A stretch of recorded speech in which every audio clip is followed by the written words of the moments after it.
Halo, selamat datang kembali di channel kita Kokoina Project.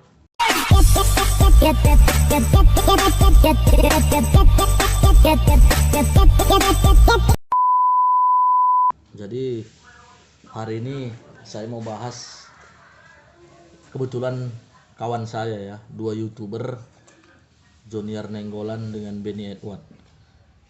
Barusan saya terkejut karena kebetulan saya lagi di luar kota, saya lagi di luar Medan. Ini saya dapat berita bahwasannya mereka berdua dijerat Undang-Undang ITE. Nih bisa kita lihat ya dari Medan Post. Dari Medan Post.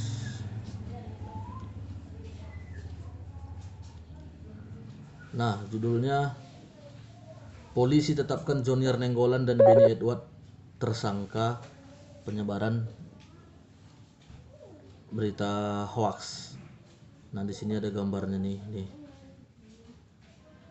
Benny Edward Hasibuan dengan Joniar Nenggolan diduga melanggar pasal 45 ayat 3 Undang-Undang RI nomor 11 tahun 2016 dan atau pasal 45A ayat 1 tentang perubahan atas Undang-Undang nomor 11 tahun 2008 tentang informasi dan transaksi elektronik sub pasal 14 ayat 1 Undang-Undang RI waduh ribut kali RI nomor 1 tahun 1946 tentang peraturan hukum pidana.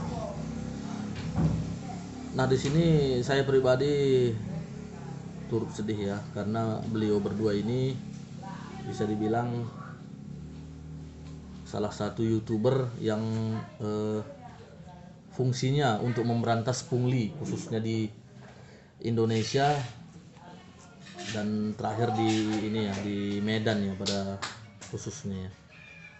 Nah, di sini saya bingung kenapa beliau bisa terjerat seperti ini. Namun di sini menurut informasi yang saya baca ini Kasat Reskrim Polrestabes Medan Kompol Martuasah Tobing kepada wartawan Kamis sekira pukul 23 WIB mengatakan ditekannya kedua tersangka berawal dari laporan korban Johansen Ginting di mana ianya dihubungi oleh seseorang bernama M. Saleh Lubis yang saat itu bersama tutup dulu jangan ribut. Ini kejadiannya di Jalan Putri Hijau katanya. Nah, jadi di sini M. Saleh Lubis mengatakan kepada korban bahwa akun YouTuber Joniar News Pekan milik Joniar Nenggolan mengupload video YouTube. Dalam video tersebut terlapor mengatakan bahwa BK 1212 JG senilai 3.700.000 nunggak pajak. Nah, di sini saya bingung sih nunggak pajak. Berarti berdasarkan aplikasi saya juga bisa cek sendiri sih bahwasanya memang aplikasi itu cukup akurat.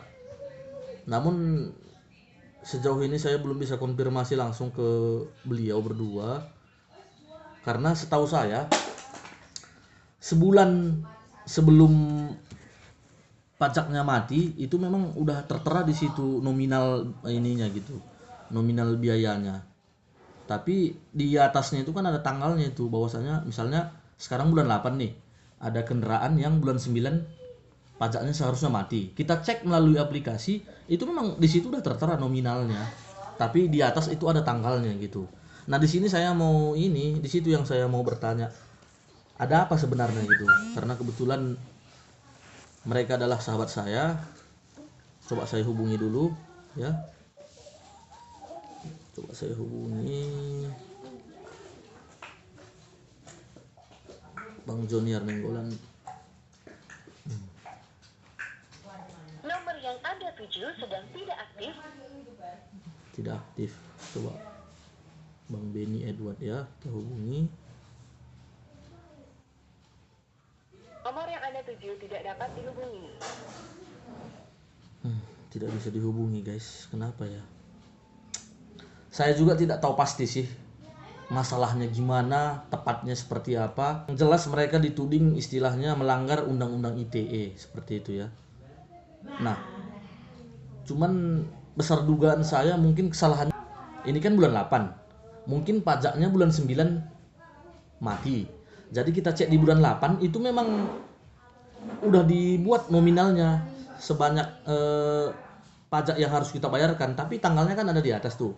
Tapi kalau misalnya 2 bulan sebelum mati itu memang seharusnya dibuat di situ pajak masih berlaku gitu. Namun kalau misalnya tinggal sebulan itu memang nominalnya sudah dibuat di bawah, tapi tanggalnya ada di atas. Nah kemungkinan sejauh itu kemungkinan di situ aja sih kemungkinan kesalahannya. Makanya saya mau coba hubungi tapi nggak bisa ya. Itulah guys. Mudah-mudahan harapan saya mereka berdua tidak terjerat masalah yang lebih dalam ya. Karena menurut saya mereka berdua orang baik. Karena misi mereka menertibkan yang namanya pungli, khususnya di kota Medan. Ya sebenarnya mereka sih nggak anti sih sama polisi, nggak. Mereka loyal sama polisi. Nah, setahu saya seperti itu sih. Namun itu tadi dia, kalau memang berbau dengan pungli apa segala macam, memang mereka itu sifatnya kurang inilah istilahnya. Nah, jadi harapan saya sebagai sahabat mereka berdua ya supaya tidak ada terjadi apa-apalah. Ya kalau memang nggak tahu lagi lah saya berkata apa-apa. Mudah-mudahan yang terbaik lah.